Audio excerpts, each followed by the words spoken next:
Thank you, and welcome to our Faith, Family, and Freedom program. This is Andrew Phipps, and I'm always excited about having you be with us.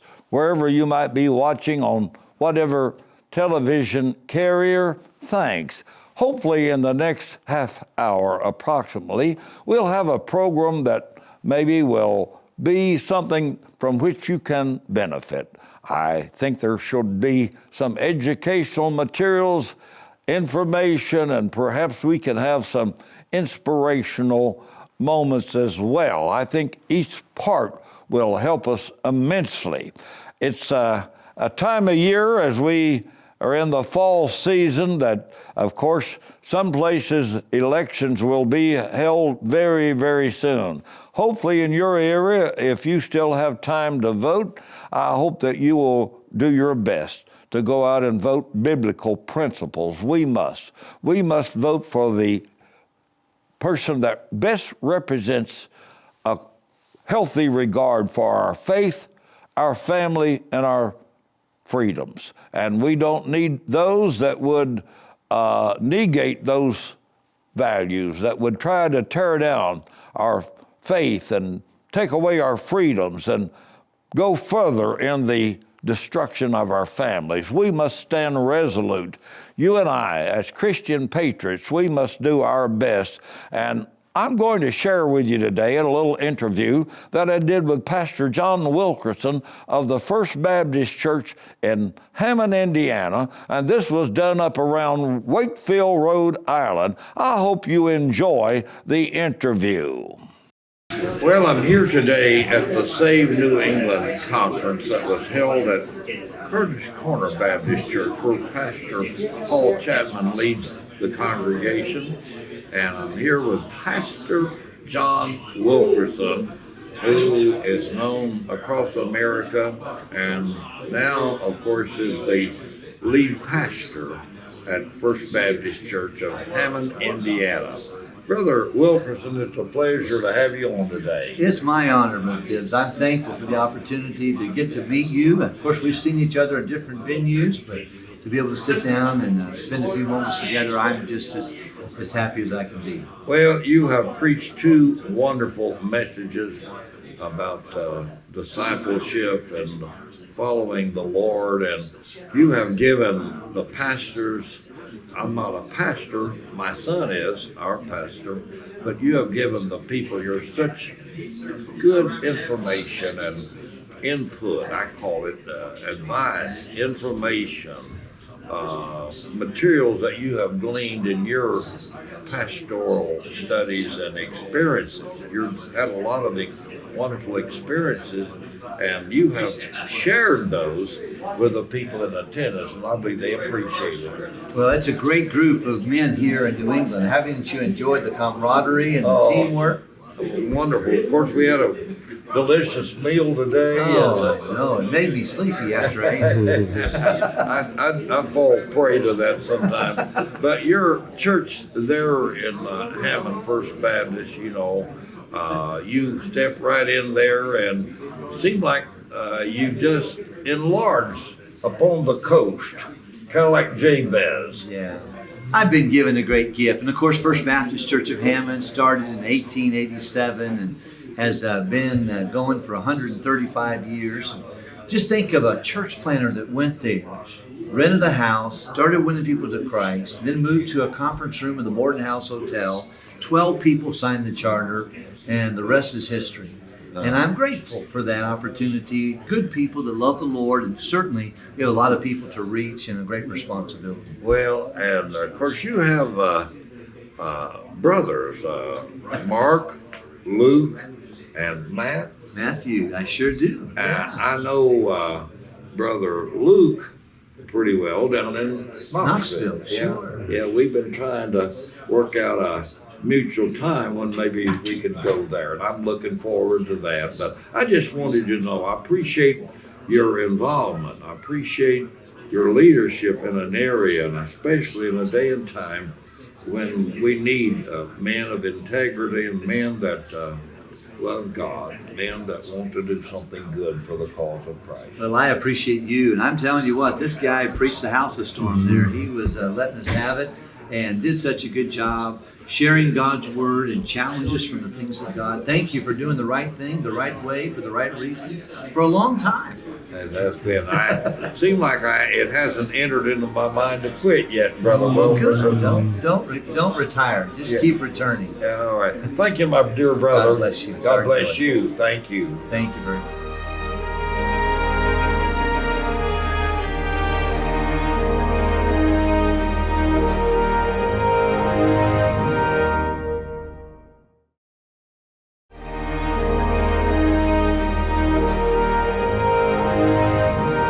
Once again, here at the Save New England Conference up in the beautiful state of Rhode Island, an area where John Clark back in the 1600s came to, and then, of course, we had the first church of America that I guess that Roger Williams.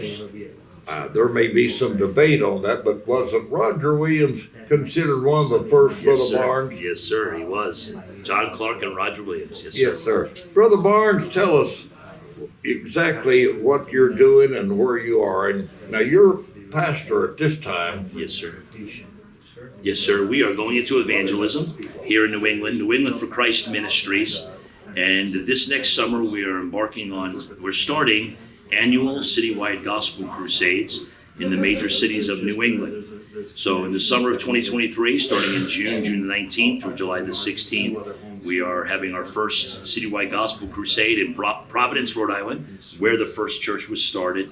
And our goal and our plan, our burden, our vision, our prayer is to knock on every door in Providence, Rhode Island in a 4-week gospel campaign.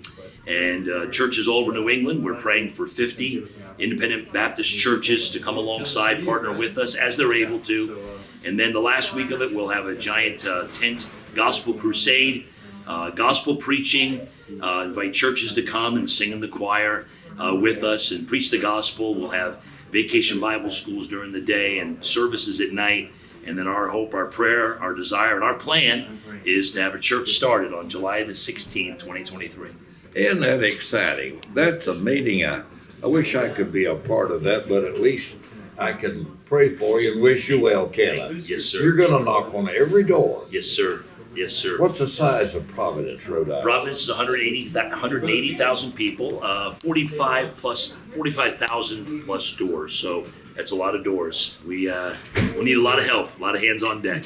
Well, God bless you, Brother Barnes, and it's certainly been my pleasure meeting here today at the conference. I'm glad we got to be together. Yes, same here, sir. Thank you. We're glad you're here. Thank you so much. Just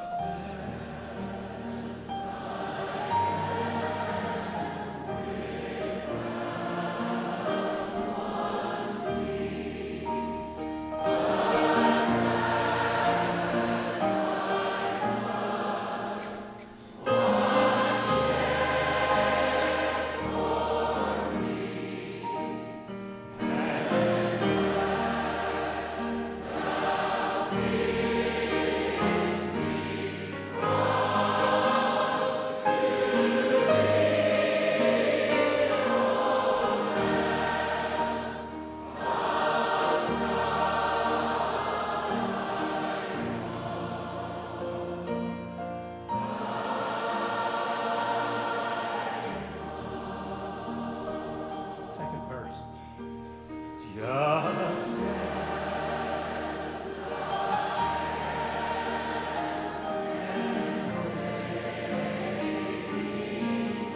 don't put it off.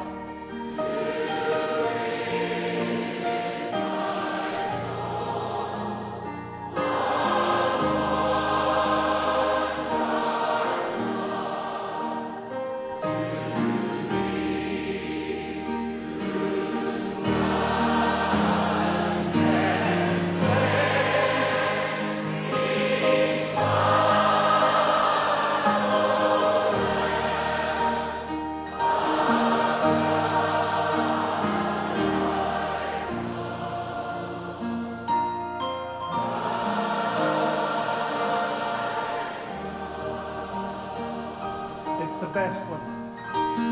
Just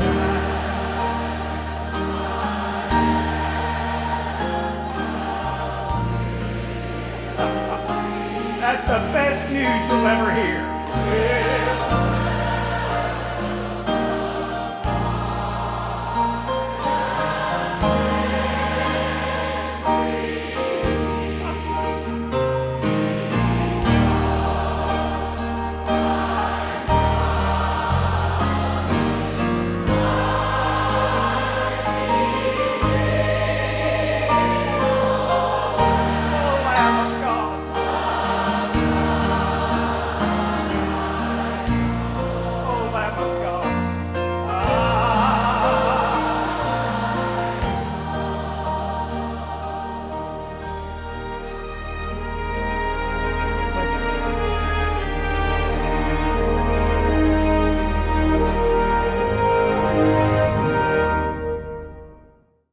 It's time to plan for the 47th Annual Southern Gospel Singing at Sea Cruise.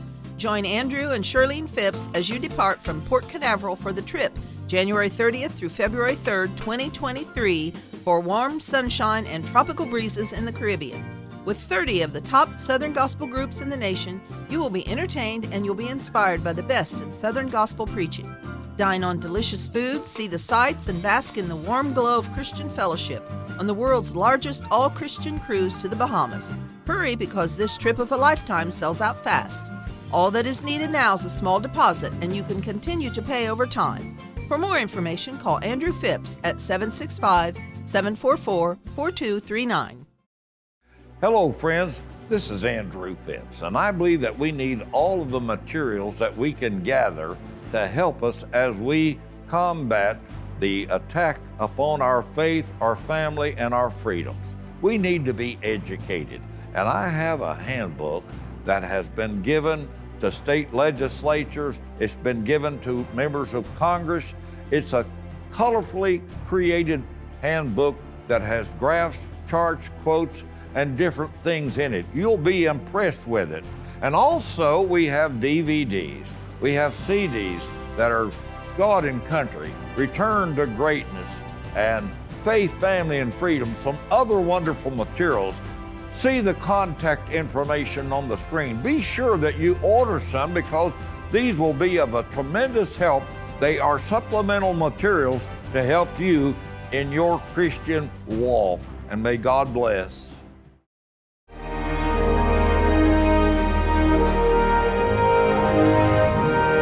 And friends, we do have a website. It's Andrew Phipps, or look for it under Faith, Family, and Freedom.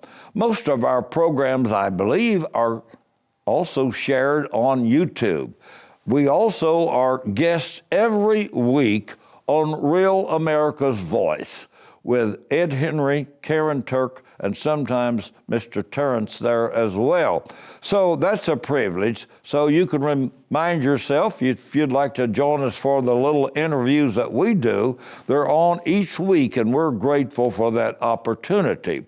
Also, I want to share with you that we have a Facebook account. Our number is just about full from time to time, but our purpose in Facebook is to share information like we're trying to do here today, little nuggets or snippets, put them under whatever category, but these are little things that come to mind that I think might help us to live better lives. Perhaps we can make the quality a little bit better. At least we can speak to what we believe. And we don't want it to be done abrasively. We don't want to be ugly as we present it, but we want to speak the truth in love. You know, truth becomes hate to those who hate the truth. And we must have truth regardless. And so we're going to share with you today, perhaps maybe two of the more recent Facebook accounts. And again, if you'd like to take a look at them, we have those available for you. Let's see what's presented here. November the 23rd, 1863, President Abraham Lincoln, the 16th president, went to Gettysburg, Pennsylvania, to dedicate a cemetery. The prior speaker was the well-known orator Edward Everett. He spoke for about 2 hours. Later, he remarked that he wished that he could have capsulized in his 2 hours of remarks what Abraham Lincoln was able to do in his address that consisted of 267 words. Abraham Lincoln, who relied basically on 3 sources, I was told by one of his biographers in Washington, D.C., he read the Bible, the Declaration of Independence, and the Constitution. And his phraseology and his ability to capture the essence of what we as a nation were dedicated and what we were all about has probably never been better stated than what he said at that particular time. And here is the famous Gettysburg Address. 87 years ago, our fathers brought forth on this continent a new nation, conceived in liberty and dedicated to the proposition that all men are created equal. Now we are engaged in a great civil war, testing whether that nation or any nation so conceived and so dedicated can long endure. We are met on a great battlefield of that war. We have come to dedicate a portion of that field as a final resting place for those who here gave their lives as a place that this nation might live. It is altogether fitting and proper that we should do this, but in a larger sense, we cannot dedicate, we cannot consecrate, we cannot hallow this ground. The brave men, living and dead, who struggled here, have consecrated it far above our poor pal to add or detract. The world will little note or long remember what we say here, but it can never forget what they did here. It is for us, the living, rather to be dedicated here to the unfinished work which they who fought here have thus far so nobly advanced. It is rather for us to be here, dedicated to the great task remaining before us, that from these honored dead we take increased devotion to that cause for which they gave the last full measure of devotion, that we here highly resolve that these dead shall not have died in vain, that this nation under God shall have a new birth of freedom, and that government of the people, by the people, for the people, shall not perish from the earth.